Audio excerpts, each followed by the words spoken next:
I've always considered myself a very prideful person, which I thought was a good thing. I thought that pride was what pushed me to be the very best I could. In my mind, pride was being ashamed of not being my best, which made me want to improve. But recently, I've been rewatching one of my favorite childhood cartoons, Avatar The Last Airbender, because it recently got added to Netflix. In Avatar The Last Airbender, there's this really old wise dude named Uncle Iroh.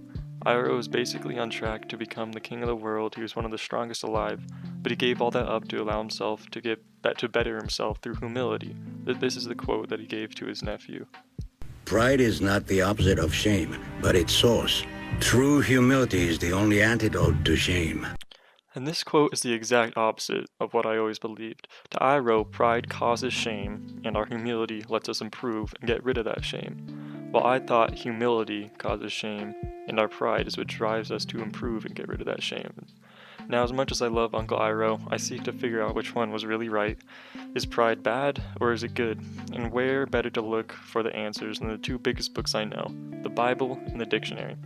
I've never been a very religious person, but I have heard of the 7 deadly sins, basically human characteristics that must be avoided, and widely considered as the worst sin. The gateway to all other sins is pride.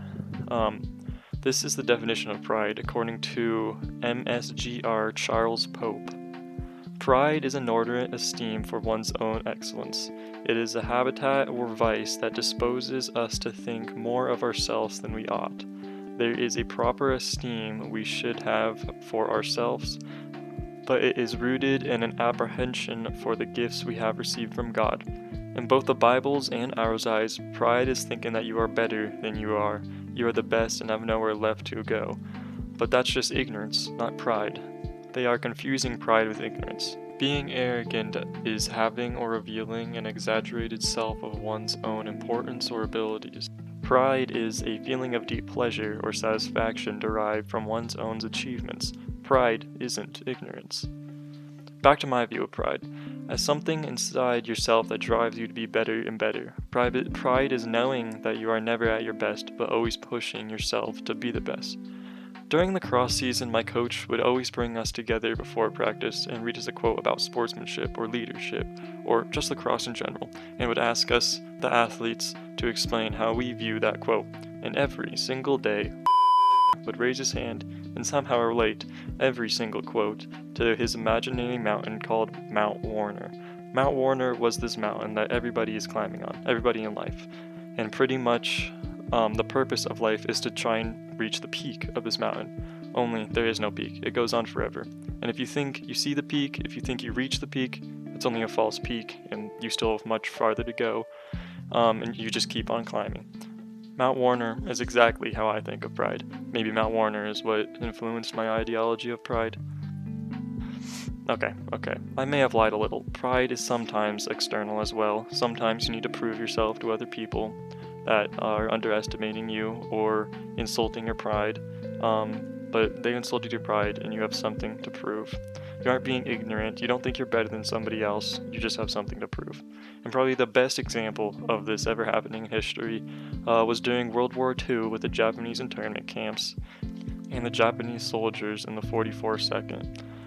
As we all know, Japan attacked Pearl Harbor, and in fear of Japanese spies in our country, we put all the Japanese along all coastal states into internment camps. This really hurt many Japanese people's prides, because that's not cool.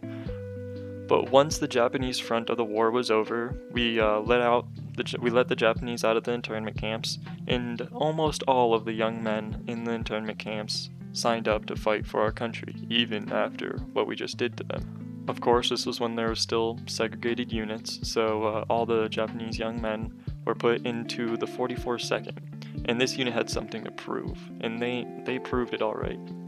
They had the highest combat casualty rating in every single troop, every single group at that time, and one battle really shows that.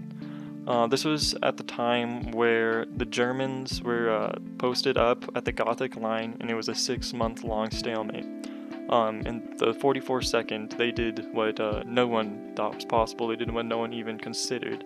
The Germans were posted up on a mountain, and the 44nd climbed up this mountain, which was a pretty much vertical wall Many of them lost their lives on it, but they didn't scream at all. They never gave away their location. And once they finally climbed that mountain, they were able to break the 6-month-long stalemate. They proved that they were not just spies or whatever. That was the pride in them that without we might have lost. That example alone should illustrate how powerful pride really can be. So is pride really a bad thing? No, as long as you are thinking of it in the correct type of way. I'm not going to try and argue with the validity of the Bible, so if that's what you truly think pride is, then yeah, that's a bad trait to have.